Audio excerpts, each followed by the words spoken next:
Hi, sweet friend. Okay, y'all are gonna laugh, but we had this planned like before the beginning of September, and then Eva actually went to Mexico early and took her kids with her. And so we're sitting in the pool. This is how fun Mexico is. We're literally sitting in the pool, all floating along. Ellen's wrapping her arms around everybody, and we're just having the best time. And I look at Eva, I'm like, okay, how about Monday? Y'all, I think this was like Friday. So we're all like, we've been there for a week. It's been just a long, but I was like, but can we do Monday? Because we were all talking to her about her business and how amazing she is. And she and Andrew had already been on stage again in Mexico for Star Diamond stuff. And I was like, we need to hear. Because here's one of the things that I love about Eva. Super wise, super smart. Y'all are going to hear all of that today. But I think in a way, she's kind of like built a massive, like, when I say massive, here's what I mean. Because I want y'all to understand. If y'all don't understand the Star Diamond thing, I'm just going to give y'all like a picture of it.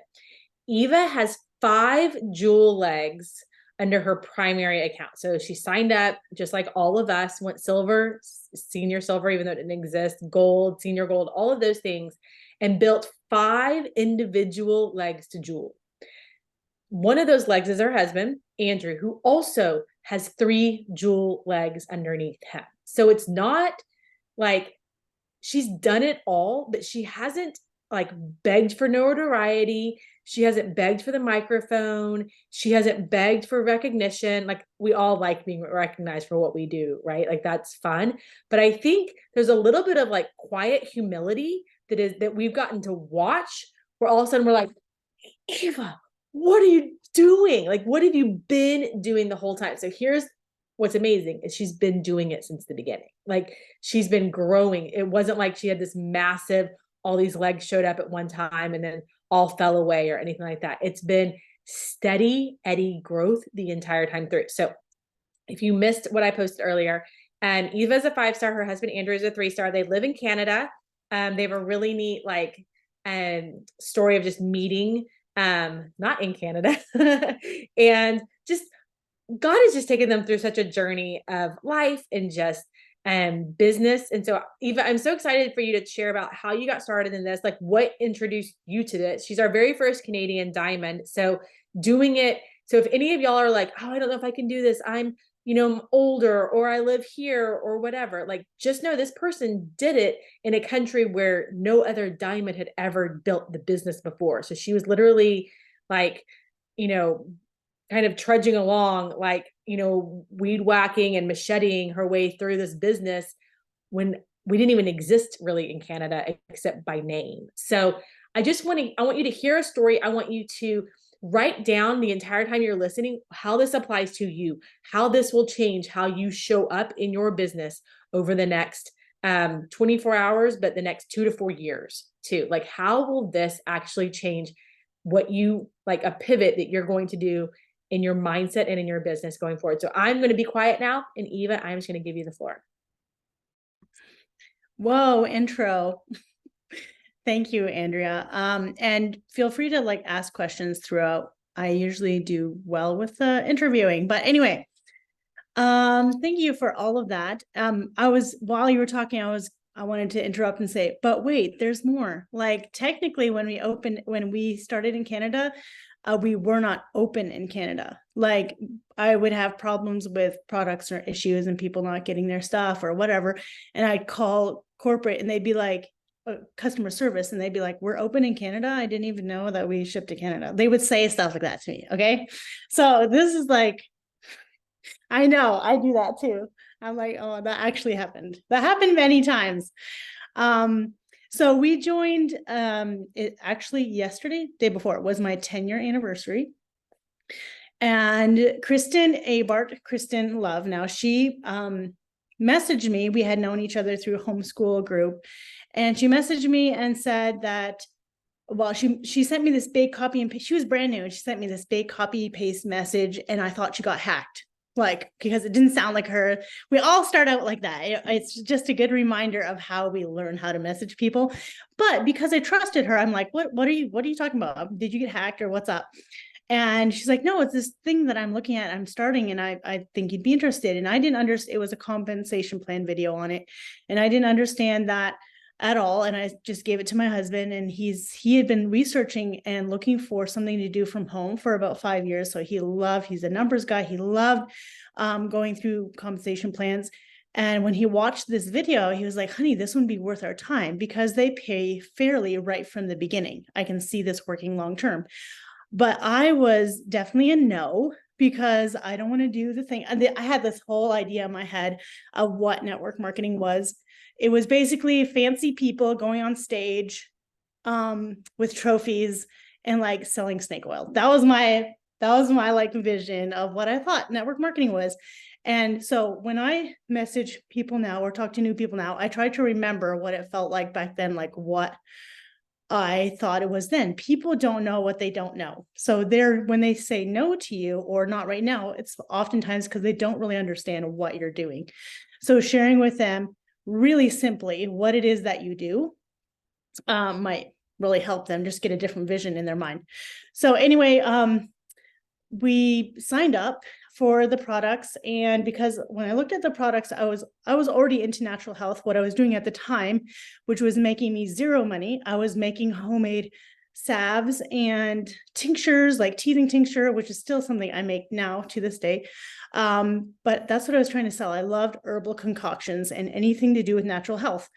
And I was making zero money doing that. It was mostly just for a hobby, and I loved helping people. But when I looked at the Plexus products, I was like, this is quite incredible, because just looking at just the basics of them, it can help anybody. I'm like, if I actually did this, the whole entire, like everybody on this earth would be a possible customer. That's how I viewed it. Like it could be for anybody. Whereas my teething tincture I was making was for babies. And I was just, that was my first like initial thought where maybe I could do this, because technically this would help anyone. I saw the vision of how the basics of our products, the gut health, the inflammation, how everyone deals with that at one point in their life, and getting ahead of the game, using it as proactive product would just transform so many lives. So I had the vision right away when I saw the product, but the business scared me a lot. You guys, I had so many fears of what people would think about me, how many friends I would lose. And just, I didn't know that it was legit yet. So I was scared. And I had this idea that if I talked to people that I didn't know, it would be easier for me to get rejected. So I didn't actually do what most people do: sign up their sister, sign up their mom, I didn't actually do that. My family was actually most of my family was against Plexus for a long time.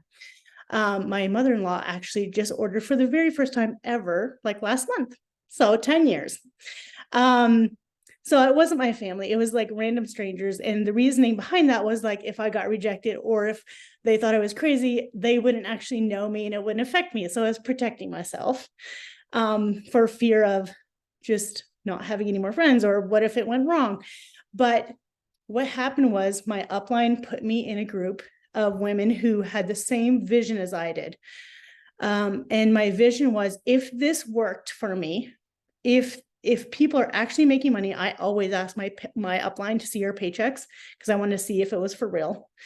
If this actually worked for me, I could actually retire my husband and go on a trip with my kids. Like that was and I get emotional about it because of the longing for that was so great. Like my longing for having that freedom of not always being at home with my kids by myself was so great, because my husband was a helicopter pilot and he'd be gone for 2 to 3 weeks at a time.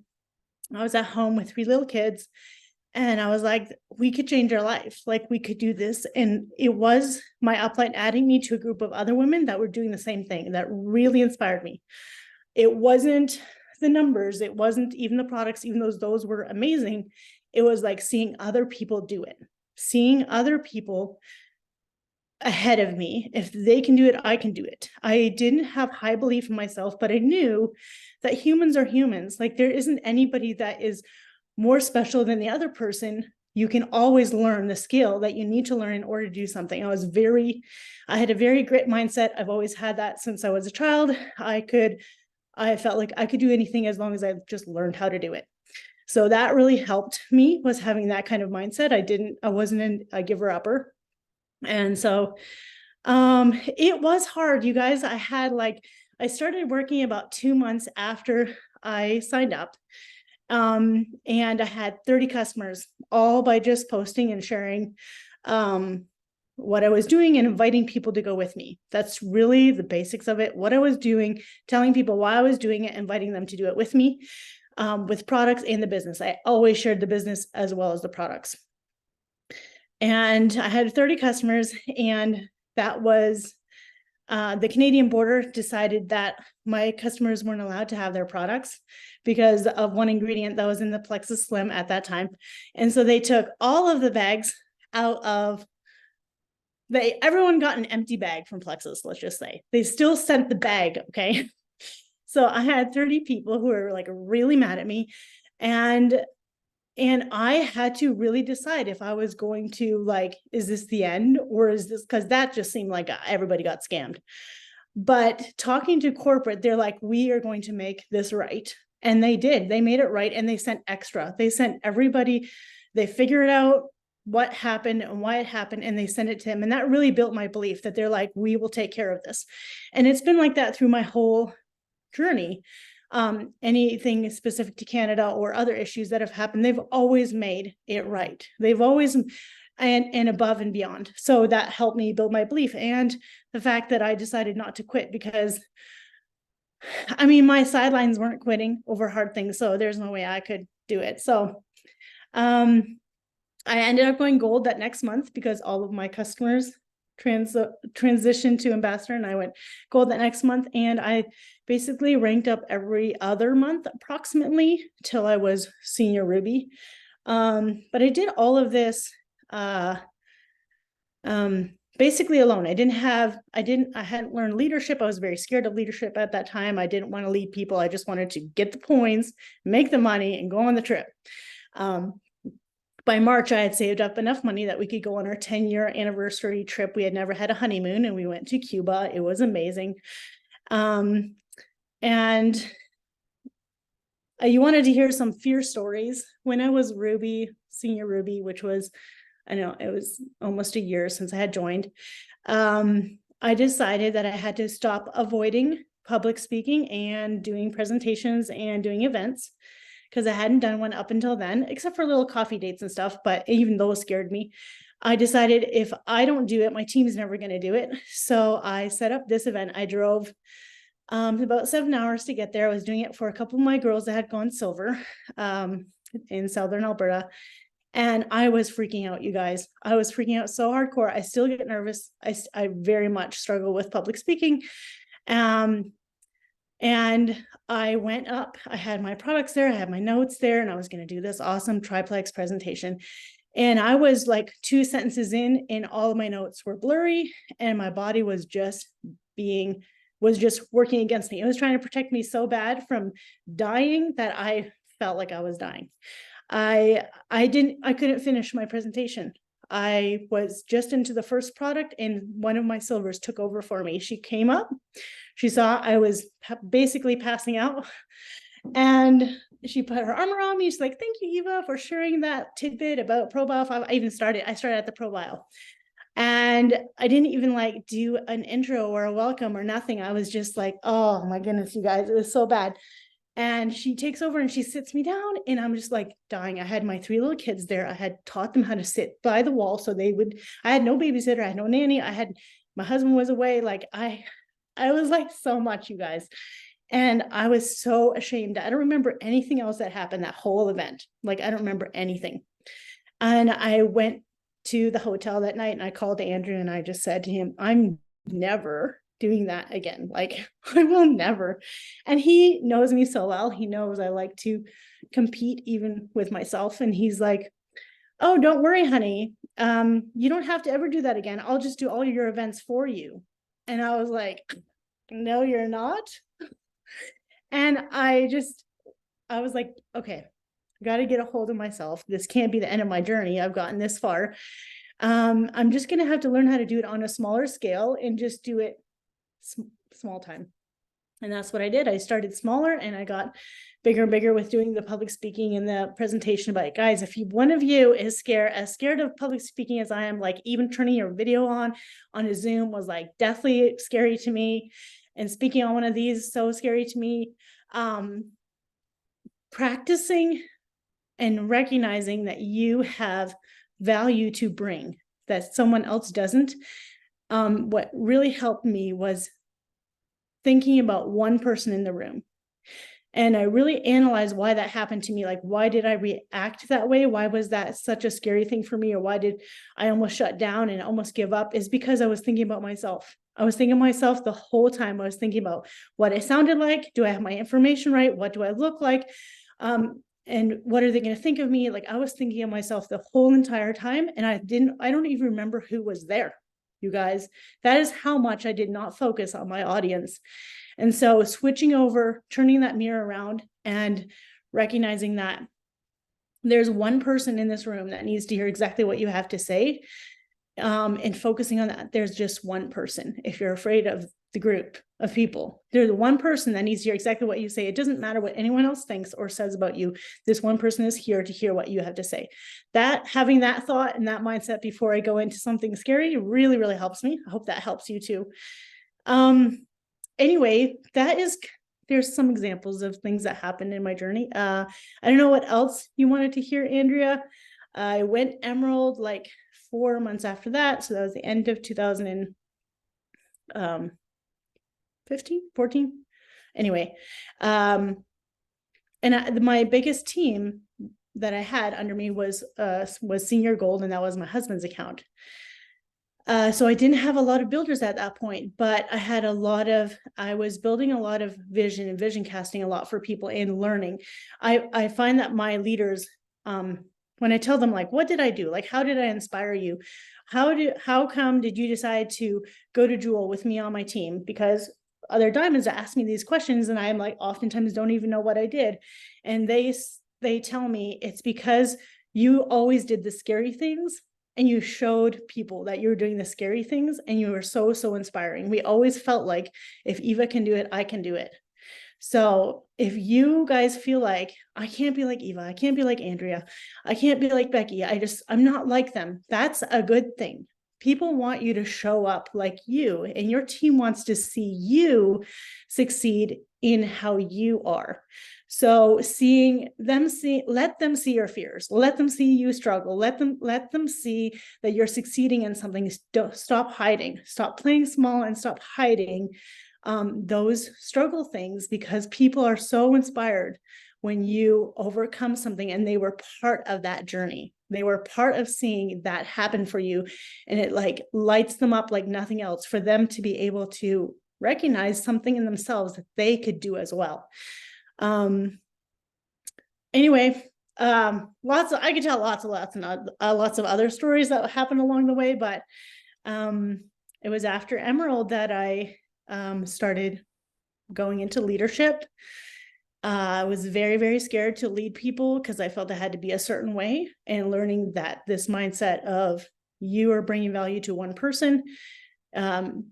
And if you have helped one person change, that is the actual definition of leadership. You have helped one person, you have brought value to one person, and it's helped change your life for the better, then you are a leader. So doing that over and over and over creates a really great leader. It's not just somebody like on a stage that's speaking or is really good at presenting or really good on social media or whatever. It's not always what we imagine what a good leader is, but someone that people want to follow because of their experience and what they've shown that can be done. Anything else you wanted me to share about? I have a question. Have you ever had anybody quit on you in the past 10 years? Like in the past, like we hear people say like, oh, I've had to rebuild, or someone got, you're kind of put all your eggs in a basket of one person. Have you ever had anybody quit or leave your team, and like kind of like your mindset around that? Oh yeah, for sure. I don't think there's anybody that hasn't had that happen to them. I have had several jewels, probably a lot of level ones. I've also had those same level ones come back years and years later, because they're missing out and they recognize that.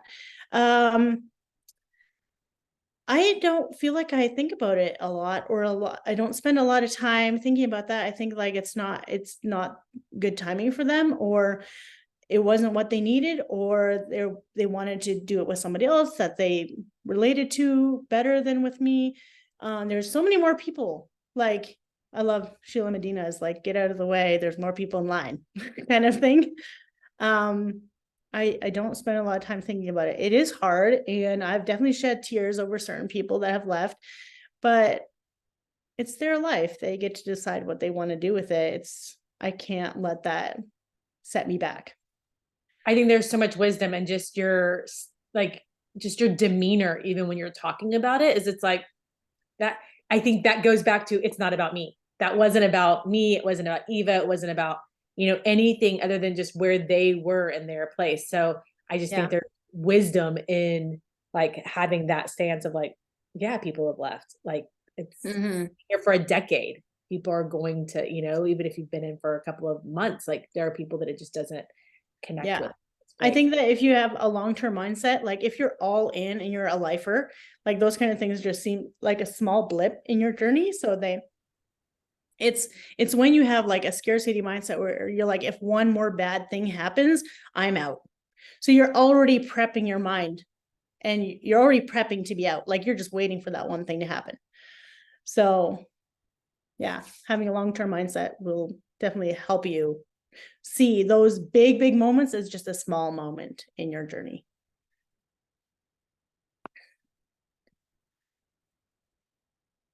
Somebody asked in the chat, and I think it's a great question because I had the same one.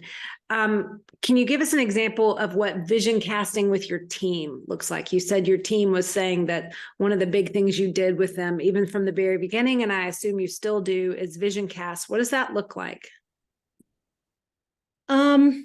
Well, it's first of all me sharing what I'm doing and where I'm going and what I want to do next. So then that's showing them belief that I have that I can do that. And then it's also showing them other people who have done the same thing they want to do, because not everybody's like relates to, I want to have a hobby farm and I want to retire my husband or something like that. So you really being, do not ever be like the star of your story or your team or the hero of your team, however you want to say that. You need other people to showcase and other stories to showcase. They're not all going to relate to you. So showing them other people's stories, and then really digging into their why and digging into what they want. And then there's so many stories, you guys, you can find them all over the place. I even use Google to find any stories that I want, specific words of what people are looking for, and then adding the word plexus to it. You can find so many because it goes back to like Facebook or Instagram or wherever those stories are found. And just, yeah, showing them that it's possible, whatever their story is that they want to accomplish. I guess stories is a big part. I really like we have a Facebook group called Dare to Dream, where we have basically all just business testimonies in. So really use that one a lot.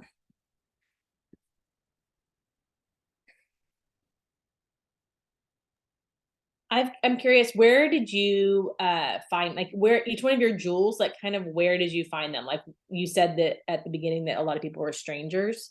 Like where, like each leg that you have out of your, I guess 7 legs, I know where you found Andrew, but out of all your other people, where did you find them? Okay, so one of them is my sister. She's a sapphire right now. She said no to me many times.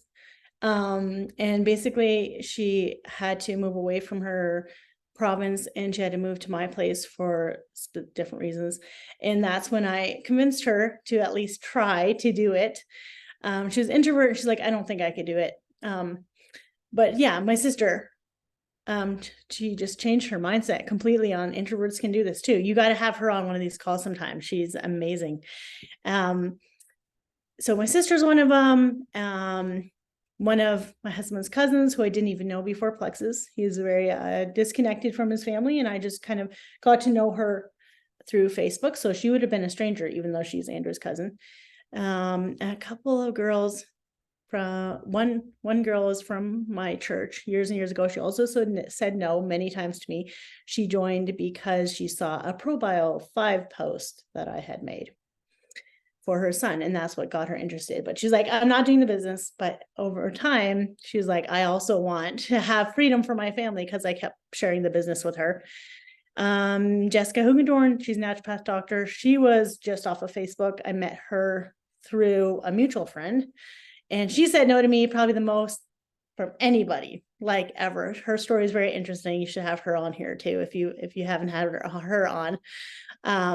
Little interesting story about her. She was like, I'll take the pink drink, but I'm not taking any of your probiotics because I have the best probiotics ever on the planet. So I'm not going to take yours.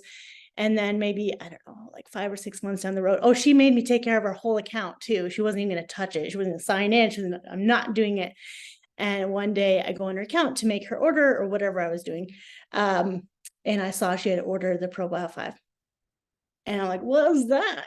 Right? Because she said she wasn't going to use it. And she has this amazing story of her daughter who went through chemo as a child, and the chemo was coming out from using our probiotic. That's how much it was detoxing her. Anyway, I'm sure you guys know the story. One of my other jewels, Sherry, met her at a wedding. Who else do I have?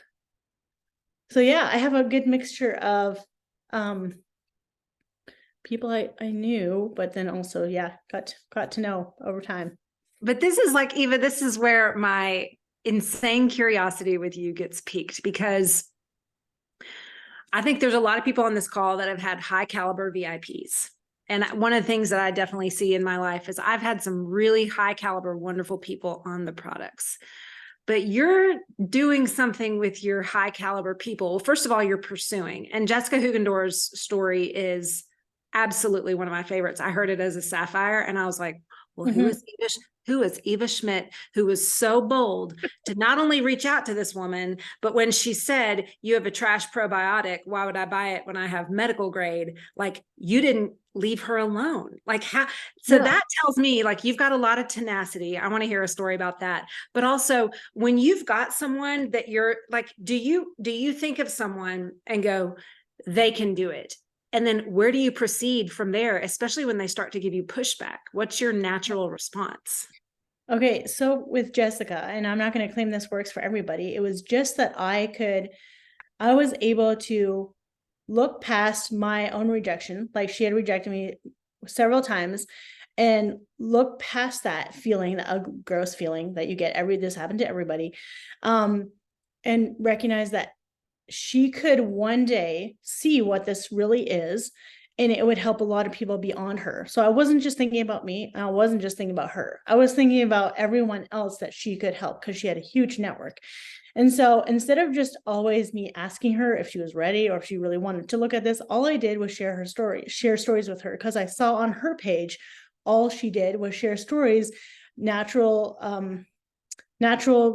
ingredients and different things that she had discovered. She was sharing it to help people, and she loved the success stories that came from it. And she was sharing all kinds of random things. It was very inspiring. And so what I would do is just send her stories. I would send her a story and say, I thought of you when I read this, thought you would really enjoy it. And she did enjoy it, even though she was like, I know she's sharing it to me so that I will look at Plexus. She knew what I was doing, because I never once tried to make her feel like I was being sneaky. I told her, I'm with Plexus. I love Plexus. I want you to do this with me. I want to link arms with you. We could help a lot of people. But when she would say no, I'm like, that's totally okay. But I know you still love the stories, because the stories are true. And so I think that just won her little by little. It was just seeing more success stories. And all I did was share them with her and say, I think you'd really love to read this, because this is amazing.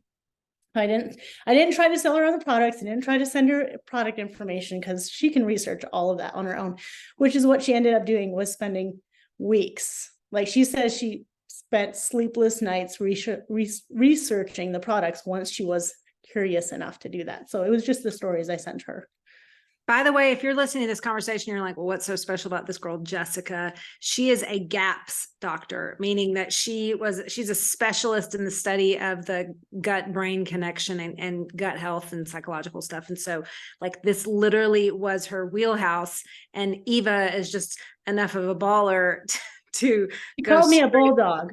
Yeah, because you went straight after her. And like my favorite part, my absolute favorite part is that you don't personalize rejection. I would say that's probably the number one thing that's gotten in my way in the past 10 years is when I personalize rejection instead of letting it actually, in a weird way, fuel my belief even more. And you mentioned scarcity. So I'm curious too, like, just how does your faith impact your belief in your ability to recruit and build new leaders? That's a good question. I also want to go back and just say that this whole time that I was sharing with all of these ladies and trying to get them on board in the vision, I was also loving on them and having conversations with them that had nothing to do with Plexus. Like I was always building that relationship. That was always on the forefront too.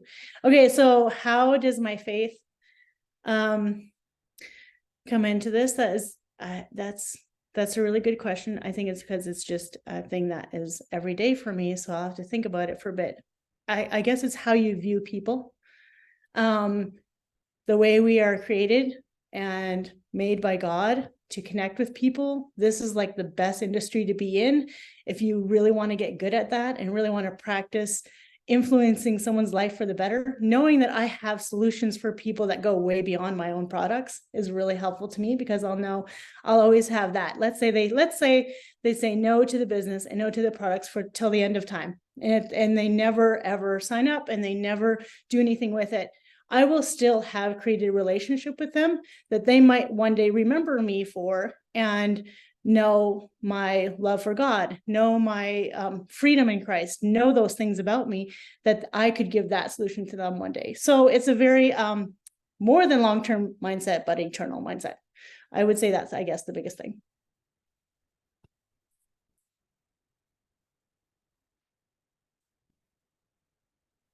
By the way, guys, if you have a question, jump in and ask it. Jill Halligan did ask in the chat. She said, what level to you are your jewels? Are they all level ones, or have you built up other levels? Andrea mentioned that, but you can go ahead and take that as well. Can I just clarify the question a little bit? So my question is, I think as you're building a business and you see diamonds, you have in your mind, like, well, all their jewels are level ones and their level twos were built by their level ones. And it's just this very like pretty pattern of what your downline looks like for jewels. So my question is, do you have jewels that you have sort of adopted as level ones, if you will, that aren't actually your level ones? And would you advise that people do that? Yes, taprooting is, I would definitely advise to do that. I knew everybody on my team, or at least where they came from and what they were kind of doing up to senior Ruby. So if you are in between beginning and Ruby, and you have people sign up on your team that are level 2s, 3s, and 4s, and you have no idea where they came from or what they're doing or what they want, you don't know anything about them, then you're really missing out, because you're missing out on team culture, on building them, getting to know you and getting to know their sidelines. Really invest on, when you're in a smaller team, Ruby and below, to know your whole entire team. You don't have to know everything about them, but like try to get to know them in small ways and get to know their goals. And so that when you got rank ups happening on your team, you know who these people are. Yes, I have adopted a few jewels. Most of these are my level ones, or my husband's level ones, or in my reentry level ones. But yeah, I do have a level 2. And then I think I have about 25 jewels altogether. So my stars are mostly level 1s in one level 2. So yeah, taprooting and adopting people, definitely, it's like a family. You don't want to leave people behind.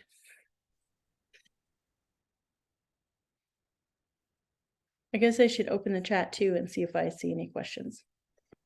We're trying to keep the chat. We're gonna try to ask it for you for the chat. No, Kristen McKee, go ahead. You're up. Hey, okay, I have a lot of stories in my head, and I'm sorry if you hear Coco Melon. I'm gonna try to talk over Coco Melon. I have a lot of stories in my head about reaching out to friends that I've met. I've kind of built this community, this stroller group community, and we've become great friends, but we don't talk anything about Plexus. We don't talk anything about business. So there are 2 girls that I would love to, invite them to hear about the opportunity. So without word vomiting, What kind of messages do you send to someone that you really feel like could run with this business, or who would, obviously benefit? And I keep feeling this pull, speaking of our faith, is there's this one girl, she's actually Canadian. She's from Canada. She eventually wants to go back. And she's at home. She's got two kids. So how would you go about initiating that conversation about business? Is this an online group or in person? It's in person. Is there a rule about not talking about business or money? No, because it's my group. Do they know what you do? I mean, they see my social media, so I mean, it's no secret. I talk about my business and my products daily. Do you feel weird about talking to them about it? Yeah. Why? Why do you feel weird? I don't want to lose the relationship, maybe. Although that's silly. I don't think I would. Wouldn't it be weirder if like one of them wouldn't it be weirder for them to one day say to you, like, why did you never talk to us about this? Yeah. That feels like it would be weirder to me. I get the awkwardness. Like you started the group without doing that, and now all of a sudden bringing it up, you feel weird about it. But this is where you just get right with your own gut. Are you actually trying to swindle somebody or do something sleazy? Is that what you're trying to do? What is your genuine longing here? And that's what you share with them. If you feel weird about having never shared it with them, then you say that. You say, you know what? I've been doing this business this whole time. I've been wanting this whole time to talk to you about this, but I feel so weird about it because I haven't, and now I just feel dumb about it. You just say it like it is. That's how you genuinely connect with somebody, is when they can really feel how you're feeling about it. That's what I would do if I was feeling awkward. You put it on a whole other perspective. So thank you. And then you let them off the hook and say, if this is not for you, it's totally okay. But I had to share it because I really would like to do this with you because of this and this and this, whatever you see in them, whatever gifting you're seeing in them that would make them good at it. And then you just continue the conversation you've always had with them up until now. That made you be friends in the first place.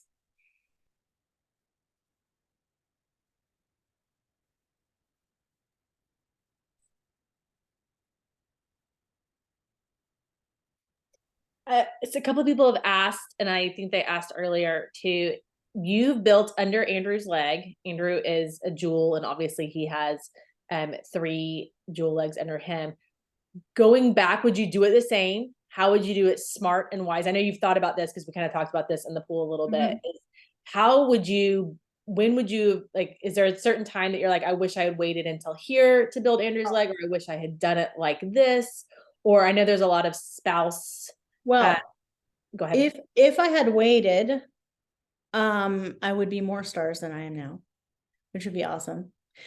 But I guess I just went off of Tarl one time saying, I think it was at my very first leaders retreat, they talked about signing up spouses, and he said on stage to at least wait until you're gold. And that's something I've always told my people, like way back then. I would say that because Tarl said that on stage at one point, just wait until you're gold, then you can sign up. But now doing the business this long and seeing how it works and how different things that happen in your business and structuring it really well, I tell my people, if you and your husband want to do this together, build one strong account, at least to Emerald, and then do it again. Because that's what's going to give you like good longevity and not have all of these points bumped down. And it's just smarter to wait until you're Emerald, I would say, for sure. I see people signing up their husbands like instantly, like to go silver. And that's just very short-term minded. So, yeah, something I definitely talk to my team about a lot.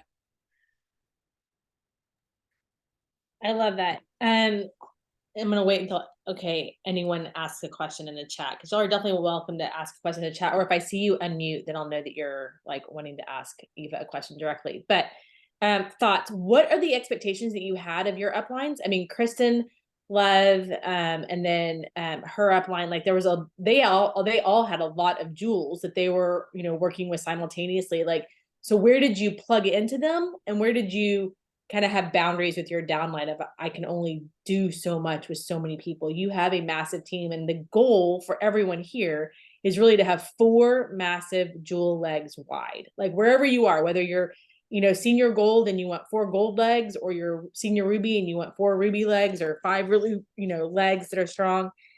The goal is to be width, but that manages expectations up and managing expectations down when you're trying to build big. So kind of curious how that looked. I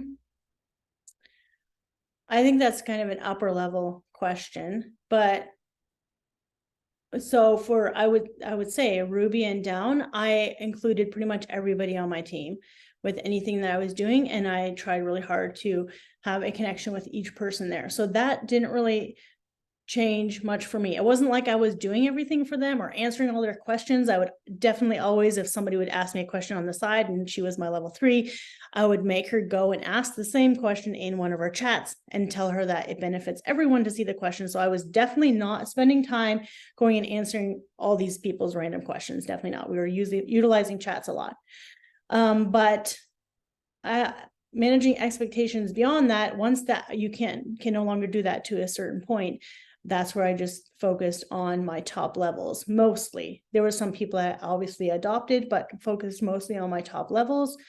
And if you've done a good job duplicating your culture down before you get to that place, then that is obviously going to work better. But I'm trying to understand what your question would be about managing expectations upline wise. Like, what do you mean by that? Well, I heard you say that Kristen put y'all in a chat with sidelines. And so it seemed like you got as much wisdom and like belief building and like strategy sideline as you did expecting Kristen to pour all of that into you. Yes. That was never my expectation. That just my upline would be handing me all of my belief and all of my instructions and all, like we did it together. It was 100% group effort. I wouldn't even have been able to do it without my sidelines. Like building those sideline connections are just as important as doing your job well downline. That's what I would say for sure. Your upline could be somebody you don't even know, and you can succeed in this business. Someone you never even talked to or never even pays attention to you, or has quit or whatever, and you could absolutely succeed in this business. There's so many people wanting to do the same thing that you're doing that you can just link arms with them and go forward. Your upline does not predict your success at all. I feel like that's like a mic drop session just right there, just on expectations. Okay, the last question I want to ask, if no one else has a question, is you have built internationally, like obviously within Canada, which feels international to us in the States, but you've also built in Mexico, which is neither in Canada nor in the States. So will you just kind of talk about your mindset about building internationally, like the wisdom in building the financial benefit of it? Because I mean, you're seeing it in so many different places. And if we as a company are going to continue to build into different brand new countries, I think you are kind of the wisdom of building. I mean, you've built diamond legs in 3 different countries. Okay. Well, to be honest, whenever I get this question, which is a lot, I get this question often.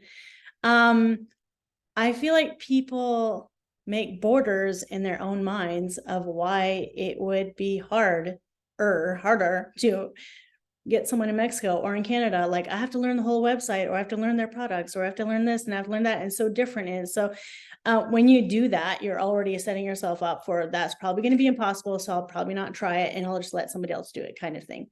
People are people in every single country. People have the same kind of hearts that need to be connected to in every single country. It always starts with the people and how you think about them and how you love on them. That's always going to be how it starts. And so not seeing them as somebody challenging to sign up in a different country, but seeing them as somebody that could need this, whether it's extra difficult or not, or you need to learn extra things. And You can always change the flag on your website. You can go on your website and you can change the flag to a different country and it will tell you all the things. So really, people are people in every country. They aren't different. And yeah, you can change the flag and you can use Google. You can use Google Translate. I use it all the time when I'm talking to people that I don't know how to talk to because they don't know their language. And use Google Translate. So those are like 3 little tips, I guess. Okay, I'm going to wrap this up with the wisdom of stop making, like, whether it's international borders, whether it's borders in ability, whether it's like, Eva just has said, seriously said, if you're putting limitations, those are your limitations. You're putting limitations on international, you're putting limitations on your ability to grow in your public speaking, you're putting limitations on who will join your team and why they will do it. And you literally have to start breaking those.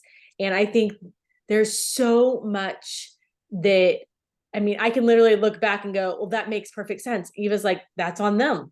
Whether they want to build or not isn't on my upline. It's on me if I want to do it. Like, it is you getting, I mean, even when Kristen was like, I'm so inside my head, knowing that you're inside your head and you actually have to be able to go to someone and say, help me break out of this. Help me think about this in a different way. There's so much there. So Eva, thank you so much. Thank you for just being willing to come in. Thank you for paving the way for so many of us. Thank you for being willing to power through when corporate sent 30 people empty bags of Slim. Becky wrote this in the chat, but how many of y'all that would have stopped you? That would have literally, before gold, did y'all hear that she hadn't gone gold yet? So before gold, that would have been like, I'm out. I can't do this. It's too hard. People are mad at me. I don't ever want to have a business like that. And Eva powered through. I drew my line in the sand. My husband and I had a meeting where we're like, are we doing this all the way for a year, no matter what happens? That happened early on, like before I was silver. Are we going to go all the way with this? And so there wasn't an option for me to quit. I wanted to, because that was really hard, but we had decided we're going to do all in for a whole year. No excuses. I did not have a garden. I did not sell. I sewed clothes at that time. I did not make any of my tinctures. We did not even go on weekend trips to the city. We did nothing. We dedicated a full year to this business hardcore. So I had drawn my line in the sand. I was not quitting with 30 empty packages. And was it worth it? Yeah. Oh, yes. It was worth 1 year of sacrifice to be able to take all Beyond. of your kids on the trip last week. I learned so much in that year. It would be worth just that alone. But yeah, we get the cool, awesome trips on top of that. And her kids are precious and they're so much fun. And they've gotten to be friends with other people's kids. So they look forward to seeing each other on trips. Like, it was really sweet to see. We were all in the pool talking and they're like jumping and swimming all over the place. It was an absolute delight. Eva, thank you so much. Thank you for just taking time out of your day to pour into us. You are such a gift to our company. You're a gift to all of us that get to spend time with you. And I can't wait to see what God's going to continue to do in your business with your obedience, because that's exactly what I see in what you do. So thank you. Everybody have a great day. Thanks for having me. Yeah. Bye, y'all.